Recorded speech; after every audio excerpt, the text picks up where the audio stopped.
Okay, traditional tribal leadership from the Kootenai perspective or the Kootenai experience was, I learned my most valuable perspectives from sharing a bedroom with my grandfather growing up. And he would always talk to me, and he'd always ask me questions that were beyond my intellectual. And my grandma used to say, why do you tell him those things, or why do you ask him that? He doesn't understand. And he said, he will one day. And so oftentimes, after I became an adult, and at the time he knew he wasn't going to be there for me to help me with, so he was giving me as much as he could. And oftentimes as an adult, when I would have these epiphanies about whatever words that he had said would come back, and I could hear him, say it, And so leadership was one of those things that he always spoke to me about. I think he could see that I was going to have a role in because because I talk a lot, but he could see that I was going to have a role. So one of the things that he told me about the traditional leadership, he says, the chiefs in the past,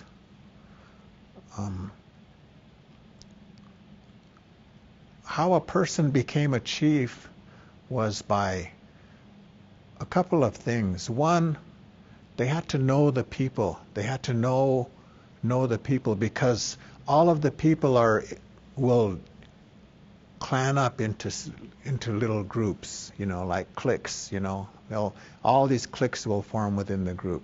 And you have to know all of those cliques that are a part of the large group. And because each of those have somebody who the rest of them kind of look to as the leader. And those are the ones that the main chief would call together whenever there were issues, call together and say, hey, we need to have this talk. We have this issue facing all of us, so we need to talk it through and see what we're going to do about it. And so it wasn't a majority rule thing. They would talk until they all had an agreement, because the chief knew that if any of them disagreed with the decision they could take their subgroup and go join somebody else, and then we would lose whatever it was that group contributed to the welfare of all of us. So that a chief was one who could pull together enough groups to have a cohesive and self-sustaining group, but also understood all of the components of that and who those leaders were, and so he had to be able to know the people and then work with those people. And the other part which means the other part he had to be was a consensus builder, because you can pull people together and have discussions and not ever come to consensus if you're not if you don't have that skill, if you don't have that ability to work people through to something that they can live with. So those were the two things that determined who chief was in the past. And he said when the church came, the church needed the chiefs to be dictators. And so that's when the whipping and things like that came into play. The chief had to, and then it turned out that there would be people who were busybodies or whatever that would his advisors would listen in and try to listen to what's going on. Anybody did something wrong, they would come and tell on them to the chief, and then they would do a public whipping. And that type of that type of authority over the people was what the church needed. And so, and now, according to my grandfather, I mean the way that he learned that it all came about. So that was kind of the way that what determined traditional leaders. And then along comes the Reorganization Act in '35, and it says, okay, now these chiefs are dictators, and we can't have a dictatorship within a democracy. So every person has to have a voice. Every vote must count, and the majority rules. And so the traditional leaders, or the traditional people, that way of decision making didn't make sense, because there could be 49% of the people disenfranchised with any decision, instead of a consensus type of thing where there was agreement. So the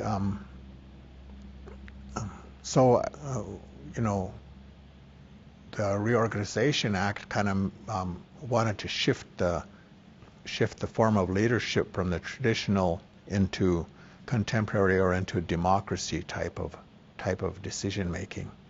And even from then, even from 1935 on, the traditional folks didn't participate. They didn't vote. That wasn't, it just didn't make sense from a traditional standpoint. And they, and that's how they became disenfranchised within the tribal system. Because who did vote, and who they voted for, who got elected to the tribal council, was people who had bought into the assimilation, or bought into the acculturation type of worldview, or the way of doing things. And so that's who got elected, were all the people who had turned their back on the traditional way and was progressive going into the Western society. My great grandfather was Kustata, Big Knife, and him and his father, Inyas Big Knife, during that period of time, it was probably the biggest times of change for the people, from old school to us, and all of the issues that came up, especially, becoming dependent upon trade goods, and then alcohol, and so those things really had a big impact. And trying to be the leader that can maneuver his people through that type of change, was pretty difficult for him. It was I can't imagine the task. But Kusta, he, for example, he was the leader during the construction of the dam, during the Reorganization Act, during allotment, during, some of the key assimilation happenings with the tribe. And he, was doing his best to, and I think he did a pretty good job. But he himself, from the stories that I heard, from family stories, he wasn't happy with some of the things that he did. For example, he knew the dam was going to be built no matter what, but it was being built on one of the most significant spiritual sites for the Kootenai people in this area, and trying to hold on to what could be, hold on to as much as possible, trying to get the best deal out of the destruction of such a site was really troubling to him. And by negotiating for tribal members to be hired to work on the dam, economics was pretty times were tough in those days. And so having a job and having some, being able to provide was pretty important. And so he negotiated for them to be, to hire a lot of tribal members. Of course, the tribal members were the ones that were in the dangerous jobs. And so they, when they were, for example, in one of the cave-ins, one of the sub-chiefs, his son was killed in a cave-in. And Kusta took that as, a spiritual way. He was getting paid for that was payback for proceeding with the dam. But, preferably it should have been stopped. But he also knew it couldn't be. Realistically, it wasn't going to be stopped. And so he just tried to get the best deal that he could. So that was a pretty significant thing for him. Something that, the way the family talked about it, that troubled him for a long time. What happened there with the dam. And so now spiritually, I think, then he was the one who put it in place for me to be in a tribal leadership position when we took over the dam. All of that, I could see him, back there. I was working for the Kootenai Culture Committee and doing some language curriculum stuff and doing some, and loving my job. And a couple of the elders who I respected very highly. One woman in particular came into my office and, told me, okay, it's time for you to put your hat in the ring. We need you on council. And another one who lived down by Arlee, she would come in about once a week. She would come in and she would tell me, this is what's going on. This is what this program is doing, and this is what the council is doing, and this is what and she would fill me in. And I called and I talked to her, and I was right. She was really right in the thick of things. And so about once a week, she would come and sit in my office and tell me all of the issues, everything that was wrong with what was going on. And after doing this for a couple of months, one day she finally told me, you know why I tell you these things, don't you? And I said, well, because I listen, and she said, because you need to run for council. And I said, okay.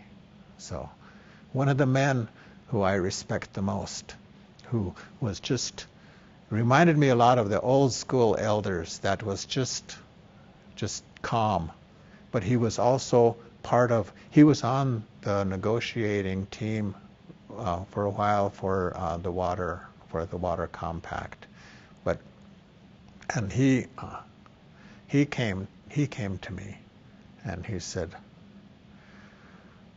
I want you to run for council. And he said, but not only that, when you get there, I want you to go after the chair.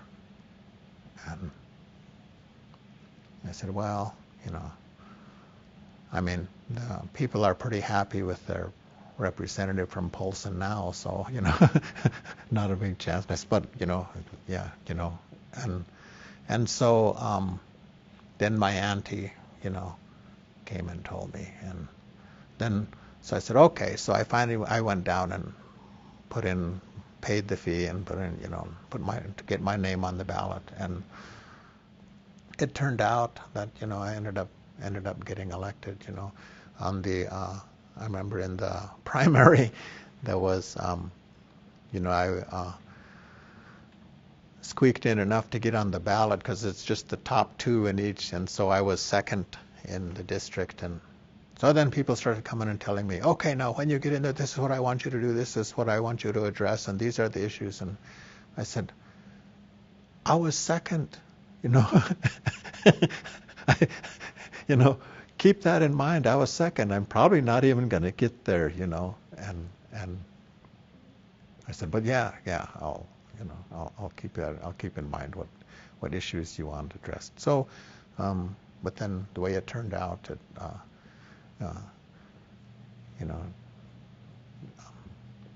I got almost 100% of the votes in the Elmo district, which I think that one and it was pretty even throughout the res, but then the Elmo district put me through. So, being on tribal council, one thing that I realized was there are a couple of different types of politicians and a couple of different reasons why people go into politics. And for me, it was because people felt like I could do something that would improve the situation for the people. Okay, and so, and that was why they wanted me to run, and that was why they voted for me. I'm sure there was others voted for whatever reasons, but the ones that were important to me, that's why they did it. But once getting there, then you realize that not everyone is in politics for reasons of helping others. Oftentimes, it becomes a self-serving thing, and particularly in dealing with the state government.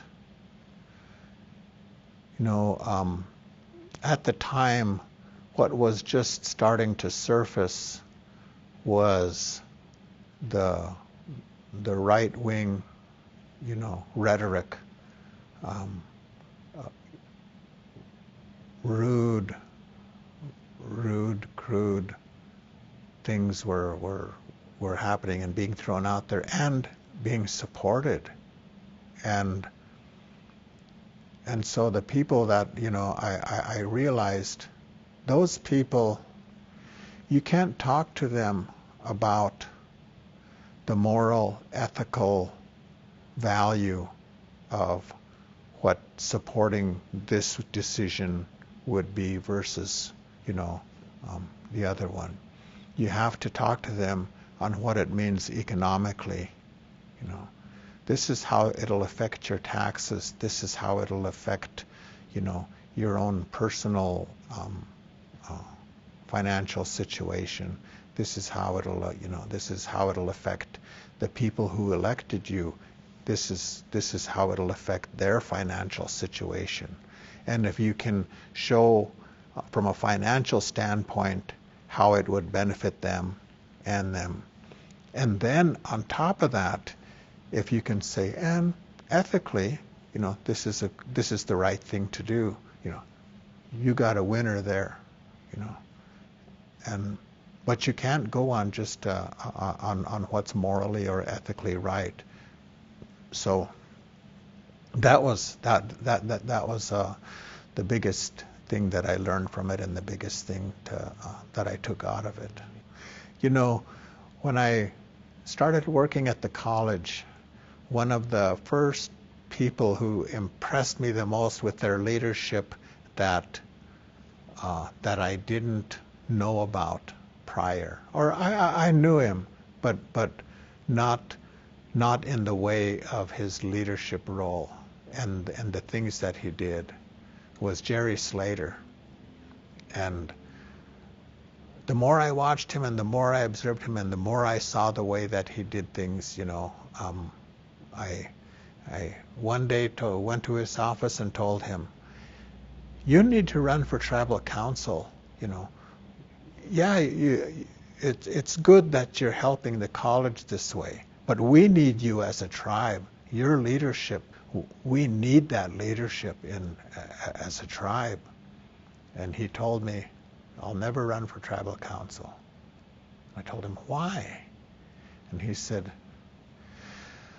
because I've seen a lot of really good people run for council, and they get elected, and it changes them. And he said, I'm afraid it might change me. I thought, So I always tried to keep that in mind when I was there. Identifying yourself, coming to identify who you are, is really such a critical part of getting there especially during your high school years. But even before that, in middle school, but coming to identify yourself as a person and what you stand for, what you're about, your worldview and values and everything. That's probably the most critical. You're passing through the most critical stage of that. And for many of the tribal folks, what has happened over the course of assimilation and acculturation into Western society, a lot of folks can adjust to that and grab a hold of it and go after the American dream and fit into a democratic, capitalistic, Christian society and do just fine, do perfectly. But many can't. And as part of that coming to an understanding of who you are at your core, there are some people have trouble finding exactly what it is that they can say, yeah, I believe that, yeah, that fits for who I am. And for many of the tribal folks, that traditional way of viewing, that traditional way of carrying yourself on the earth, the elders always carried themselves in a way where over thousands of generations of getting help from the spirits, from spiritual help, from all the different things, they carried themselves just automatically with an awareness that you're never alone. There's always someone listening, watching, and, always there. And they carried themselves with an awareness of that presence and knowing that was there to help. And part of the identity of coming to find a person's identity is coming to realize that, coming to get a hold of that worldview, whether it's through language, through learning your history, through learning your family tree, through learning your, all of the important aspects of culture. And they can say, once they start experiencing that, I've seen it and I've experienced it myself. Yeah, this fits. This is who I really am.